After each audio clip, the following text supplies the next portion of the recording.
하나님께서 우리에게 주시는 성경 말씀은 요한복음 1장 1절부터 13절까지 말씀입니다. 태초에 말씀이 계시니라. 이 말씀이 하나님과 함께 계셨으니 이 말씀은 곧 하나님이시니라. 그가 태초에 하나님과 함께 계셨고 만물이 그로 말미암아 지은 바 되었으니 지은 것이 하나도 그가 없이는 된 것이 없느니라. 그 안에 생명이 있었으니 이 생명은 사람들의 빛이라. 빛이 어둠에 비치되 어둠이 깨닫지 못하더라. 하나님께로부터 보내심을 받은 사람이 있으니 그의 이름은 요한이라. 그가 증언하러 왔으니 곧 빛에 대하여 증언하고 모든 사람이 자기로 말미암아 믿게 하려 함이라. 그는 이 빛이 아니요 이 빛에 대하여 증언하러 온 자라. 참빛 곧 세상에 와서 각 사람에게 비추는 빛이 있었나니 그가 세상에 계셨으며 세상은 그로 말미암아 지은 바 되었으되 세상이 그를 알지 못하였고 자기 땅에 오매 자기 백성이 영접하지 아니하였으나 영접하는 자 곧 그 이름을 믿는 자에게는 하나님의 자녀가 되는 권세를 주셨으니 이는 혈통으로나 육정으로나 사람의 뜻으로 나지 아니하고 오직 하나님께로부터 난 자들이니라. 이는 하나님의 말씀입니다. 할렐루야. 이 시간 하나님의 은혜 가운데 예배하는 자리에 나오신 휘경의 성도들을 환영하고 축복합니다. 날마다 말씀과 기도로 무장하여 하루의 풍성한 삶을 누리시는 복된 성도가 될 수 있기를 주님의 이름으로 축원합니다. 우리가 지금껏 살펴보았던 공간복음, 즉 마태, 마가, 누가복음의 말씀을 마치고 오늘부터 새롭게 요한복음의 말씀의 내용을 은혜로 나누어 보고자 합니다. 요한복음은 예수님의 제자이며 세베대의 아들이었던 사도 요한에 의해 기록된 하나님의 말씀입니다. 공간복음의 배경이 대부분 예루살렘에서 행하셨던 사역을 중심으로 예수님의 기적과 이사에 집중되었다면 요한복음은 비유를 통한 예수님의 가르침에 강조점을 두었다는 차이점이 있습니다. 그러다 보니 대화나 강화 형식으로 가르치는 예수님의 모습이 많이 등장하고 있는 것을 보게 됩니다. 또한 한 가지 특이한 점은 사도 요한은 요한복음 20장 21절에서 말씀을 기록하게 된 목적에 대해서 설명하고 있습니다.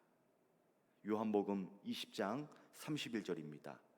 오직 이것을 기록함은 너희로 예수께서 하나님의 아들 그리스도이심을 믿게 하려 함이요 또한 너희로 믿고 그 이름을 힘입어 생명을 얻게 하려 함이니라. 당시 요한은 모든 사람을 대상으로 해서 하나님의 아들로 세상에 오신 예수를 전했습니다. 예수께서 하나님의 아들 그리스도이심을 믿게 하고 또 그 이름을 힘입어 생명을 얻도록 하는데 그 목적이 있었습니다. 즉 예수께서 성자 하나님으로서 성부 하나님으로부터 보내심을 받아 인류의 죄를 위해 죽으심으로 세상을 구원해 내실 그리스도이심을 증거하고 있습니다. 또한 사람들이 이 증거를 받아들여서 그 이름의 능력으로 영원한 생명을 누릴 수 있음을 그는 증거하고 있습니다. 오늘날 그리스도인에게 삼위일체 교리는 너무나 당연한 진리입니다.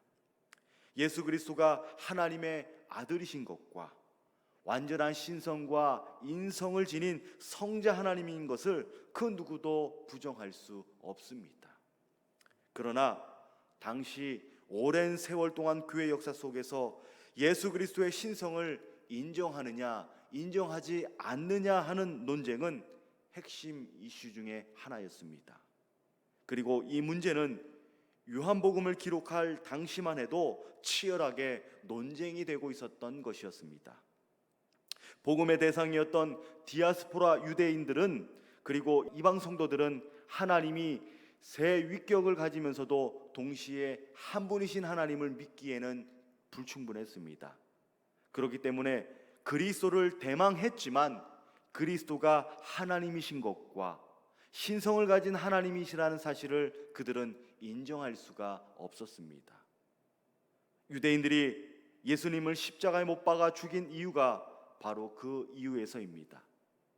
하나님과 당신이 하나라는 것을 주장했기에 유대인들은 신성 모독이라는 죄명을 씌워 예수를 십자가에 못 박아 처형했습니다. 그러나 복음서를 기록한 요한은 논쟁의 중심에 서서 예수 그리스도의 신성을 강조함과 동시에 또한 그의 인성을 간과하지 않으므로 완전하신 하나님이심을 증거하고 있습니다. 오늘 본문 1절의 말씀을 보면 태초에 말씀이 계시니라, 말씀이 하나님과 함께 계셨으니 이 말씀은 곧 하나님이시니라. 여러분, 이 말씀은 구약의 하나님께서 이 세상을 창조하신 장면을 떠올리게 합니다. 하나님께서 천지를 창조하시고 공허한 어둠 가운데 빛을 창조하셨습니다. 이 빛으로 세상을 밝히셨고 빛으로 세상 만물을 아름답게 하셨습니다. 그러나 인간의 불순종으로 인한 죄로 말미암아 세상은 다시금 어둠으로 가득 차게 되었습니다. 인간의 죄악은 하나님과의 단절이라는 결과뿐만 아니라 죽음이라는 고통과 절망의 결과까지 숙명으로 받아들여야만 했습니다. 이로 인해 인간은 죽음에 대한 두려움으로 살아가는 비참한 존재가 되었습니다. 자기중심적인 삶에 고립이 되어 민족을 위해 살아가게 되고 스스로 구원에 이르게 된다는 착각에 빠져 자기 의를 높이며 살아가게 됩니다. 교만한 마음으로 세상을 지배하고 불의한 생각으로 다른 사람들의 영혼을 죽이고 죄악된 행위로 어두운 세상을 절망으로 만들어 버렸습니다. 본문 4절 5절입니다. 그 안에 생명이 있었으니 이 생명은 사람들의 빛이라.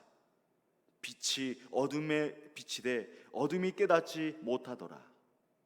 말씀으로 계셨던 성자 예수 그리스도가 세상에 오셨습니다. 이 땅에 인간의 몸을 입고 오심으로 흑암으로 가득했던 이 세상에 생명의 빛을 비추어 주셨습니다. 이 빛으로 죽을 수밖에 없었던 인간은 영원한 생명을 얻게 되었습니다. 절망 속에 살아가야 했던 사람들이 희망을 품게 되었고 생명의 빛으로 기쁨을 누리게 되었습니다. 그러나 생명의 빛은 누군가에게는 기쁨이요 영원한 생명을 누릴 수 있는 특권인 반면에 누군가에게는 그리 달갑지 않은 소식일 수 있습니다. 본문 5절 하반절에 어둠이 깨닫지 못하더라 라고 말씀하신 것처럼 예수 그리스도가 누구인지 그분의 말씀을 믿거나 듣지 않으려는 사람들이 있었습니다. 즉 밝은 이면에 어두움이 존재하는 것처럼 빛을 알지 못한 채로 여전히 어두움에 머물러 있으려는 사람들이 있었습니다. 어둠은 결코 빛을 막을 수 없습니다. 어둠 속 공간 안에 작은 촛불 하나가 환한 빛으로 가득 채웁니다.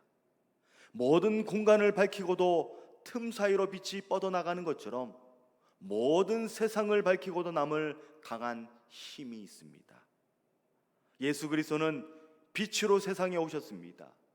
그 빛은 사람의 생명을 살리는 능력이 있습니다.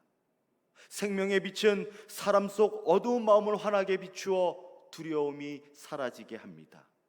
죄악된 부끄러운 모습을 밝혀 회개의 자리로 이끌어 줍니다. 뿐만 아니라 생명의 빛으로 죽었던 영혼이 소생하게 되고 단절된 하나님과의 관계가 회복이 되고 성령 안에 참된 기쁨을 누리게 됩니다. 사랑하는 여러분, 예수 안에 능력이 있음을 믿으시기를 바랍니다.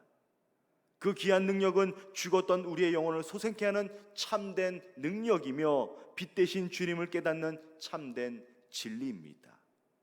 이 놀라운 은혜 안에 머무는 성도는 어두움을 물리치고 밝은 빛 가운데로 나아갈 수 있습니다. 예수 안에 생명이 넘치는 참된 축복을 누릴 수 있습니다. 날마다 이 기쁨을 누리며 살아가시는 복된 성도가 될 수 있기를 간절히 축원합니다. 본문 12절, 13절의 말씀을 보면 영접하는 자, 곧 그 이름을 믿는 자에게는 하나님의 자녀가 되는 권세를 주셨으니 이는 혈통으로나 육정으로나 사람의 뜻으로 나지 아니하고 오직 하나님께로부터 난 자들이라고 하나님은 말씀하고 있습니다.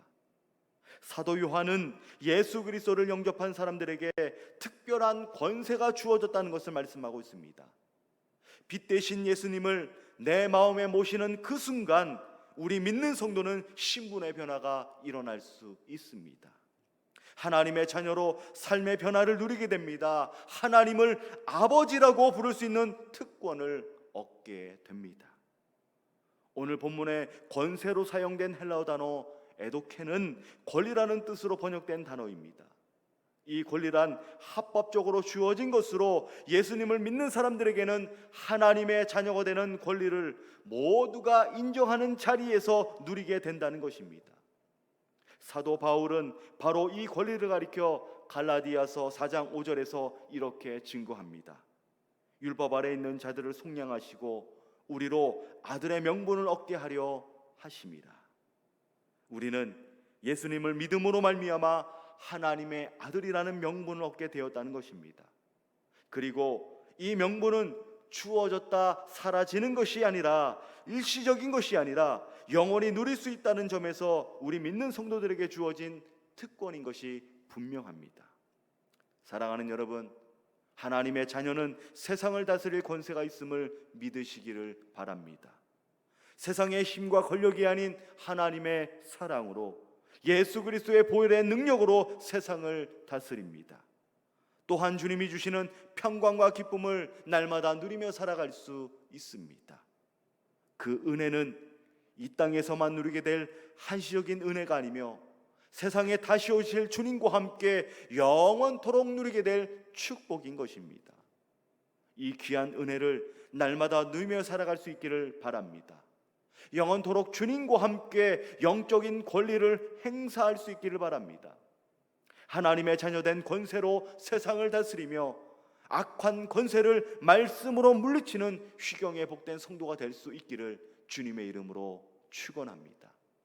함께 기도하겠습니다. 은혜와 사랑이 풍성하신 하나님 아버지, 예수 그리스도를 믿음으로 말미암아 하나님의 자녀된 권세를 누릴 수 있음에 감사를 드립니다.